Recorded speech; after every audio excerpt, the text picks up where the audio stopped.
Hey all, come across a really cool thing recently, 5C and 7C stick-ins by Gary Chafee,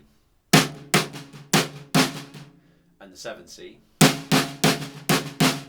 What we've got is right, left, left, and right, left, left. Been done to death really by a lot of people know about this thing, right?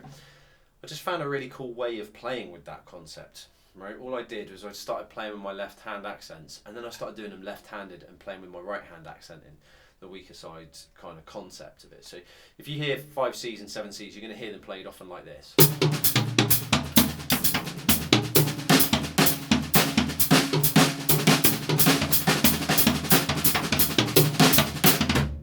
Which sounds still pretty cool, you know, but it's even cooler if we start playing with it a little bit to make it our own. So what I did was I kind of ran a left hand in the mix of the right as an accent, okay?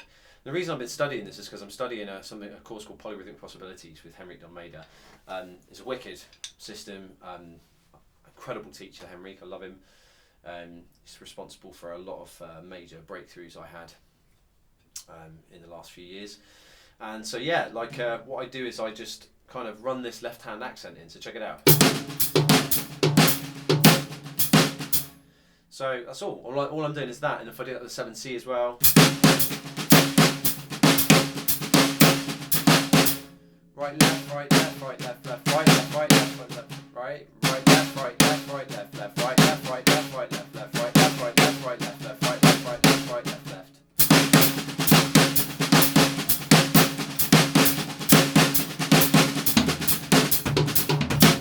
And so, if I turn that into a timekeeping mechanism, it gets pretty cool too. And I'm just going to accent the first of the notes with a bass drum. Right?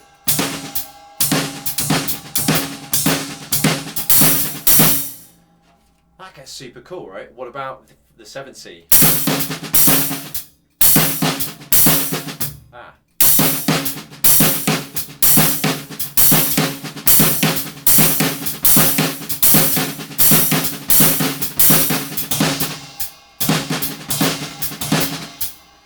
And then you can start mixing it up.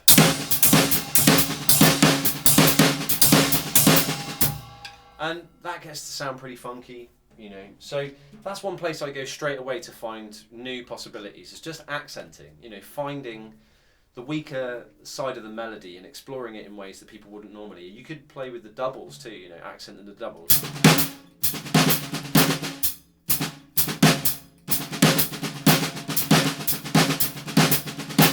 You know, I haven't explored that yet, but because this is a bit odd, but you know, it's something I probably will explore when the time comes, and if I like it, I'll keep it, you know. So anyway, as I've done that, I'll go straight into triple feel. I've got to cover triple feel at some point, so it's going to be something like this.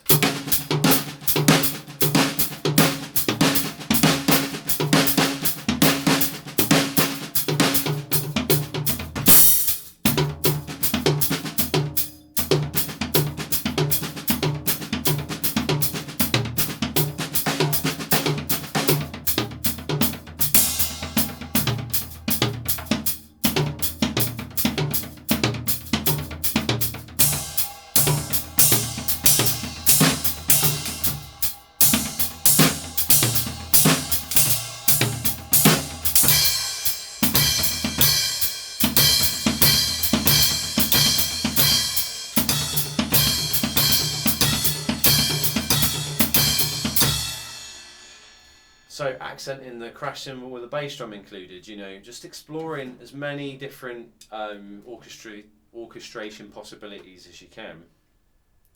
So that's running triple fill, you know, and then 7C2.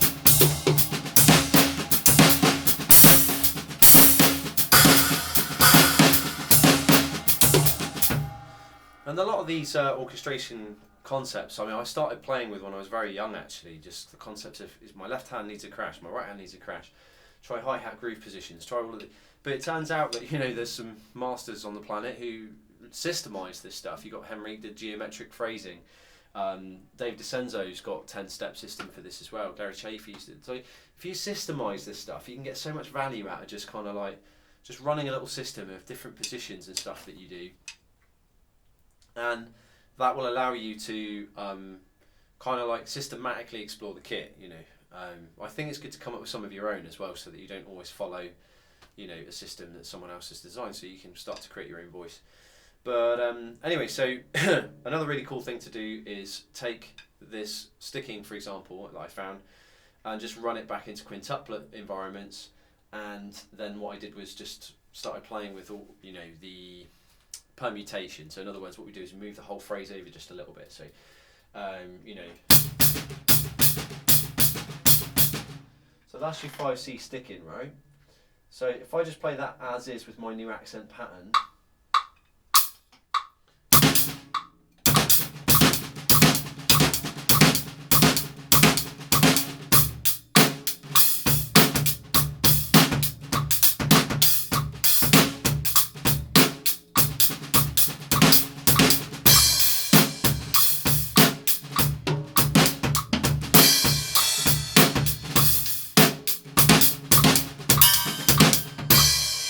That alone is getting pretty funky, right?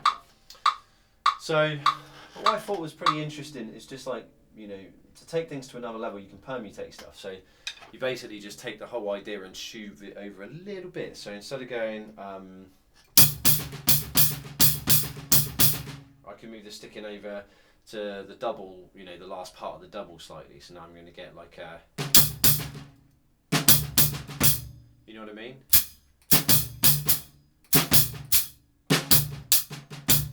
See what I mean? So I start on that left hand, and you can do that right lead as well, like left hand lead. And I think left leading stuff just makes it so much more interesting. So check this out.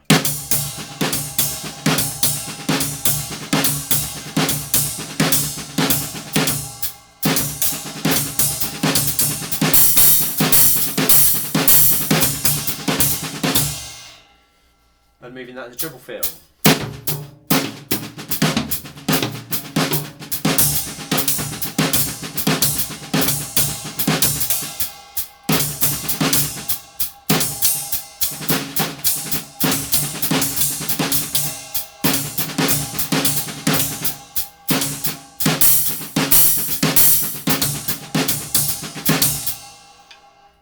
Very cheeky and fun. You know, you run that through a left side play over here on our quintuplet style kind of like hip hop groove thing, and we get some cool stuff start to happen. So,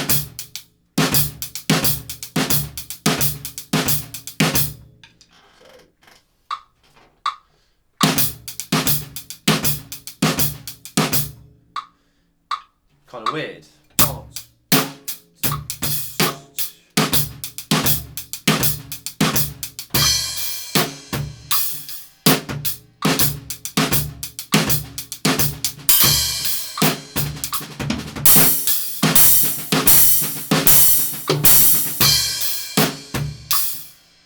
So what if I permutate that, right? Instead of being left, right, right, and I go right, right, left, right, left, right, left, right, right?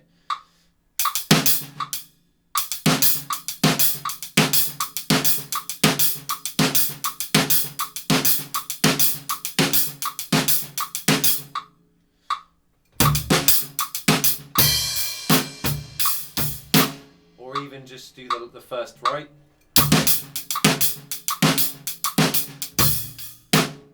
And that one I really like.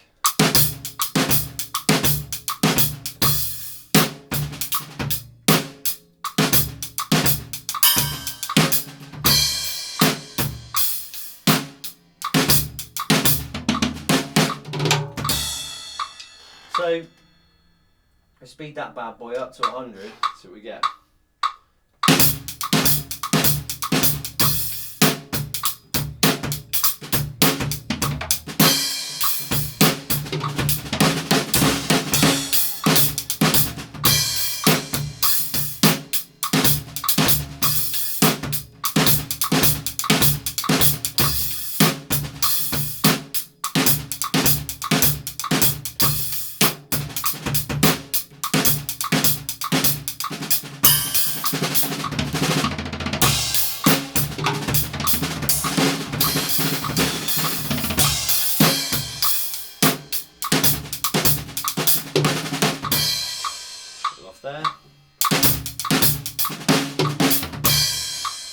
So, and in this way,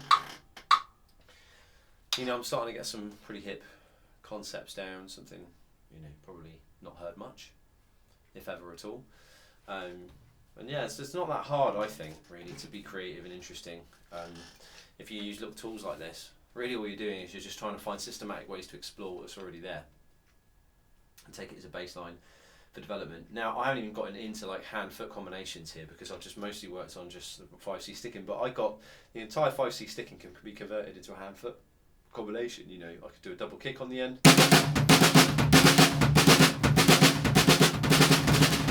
And now I've got like, you know,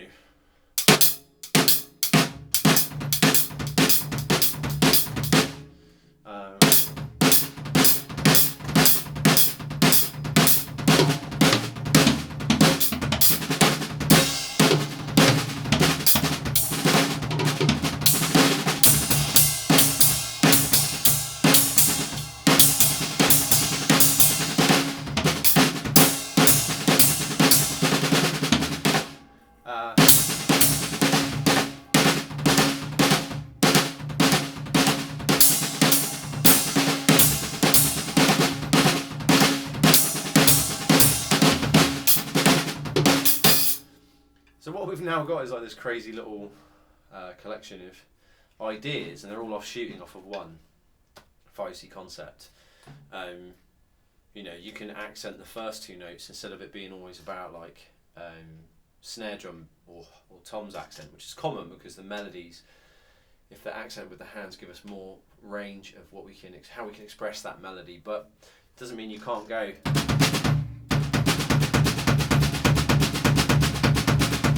You know, or put the accent where I did.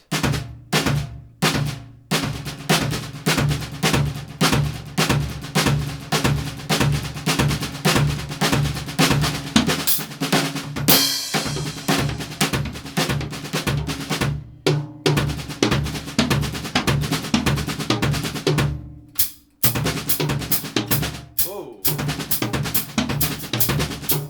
Kind of hard, the coordination, keeping time.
So now I've got some cheeky combinations coming out just by playing a bit of hand foot. And I'm just like beginning here. Like this could go on forever.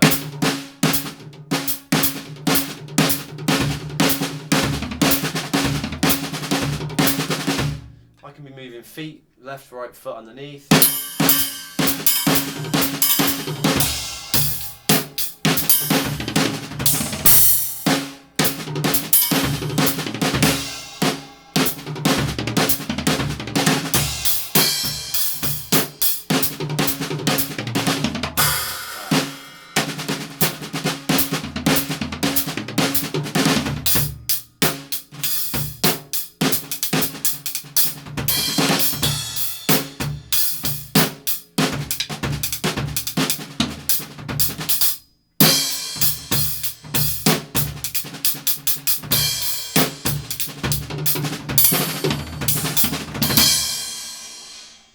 So, you know, there comes forth an absolute mountain or a veritable river stream of crazy combinations, which, you know, because they're offshooted from each other, creates a very musical feel, because we can, like, they kind of related to each other. Super fun, you know, so play with this stuff, you know, see how many different ways you can personally take a single idea that has been already, you know, used or created, and just mess with it so much that it loses all connection almost with its original idea. That's why they say true artists steal, you know, because by stealing, what they really mean is that you take an idea and you so completely rework it that it becomes no longer sort of anything like what it originally was. It's like hard to actually trace it back to its original form. Whereas if you just make minor adjustments, it's not very artistic, you see. So minor adjustments mean we can still tell where that came from. So it's not really stealing, right? Any true artist obviously always respects and appreciates their lineage. You know, that's why I always mention my teachers and stuff. But yeah, I mean, if you want to be a true artist about it, you want to play with concepts to the point where they become your own, and you find your own little ways of playing these things to build a vocabulary of cool ideas that you love and that you just naturally start playing all the time.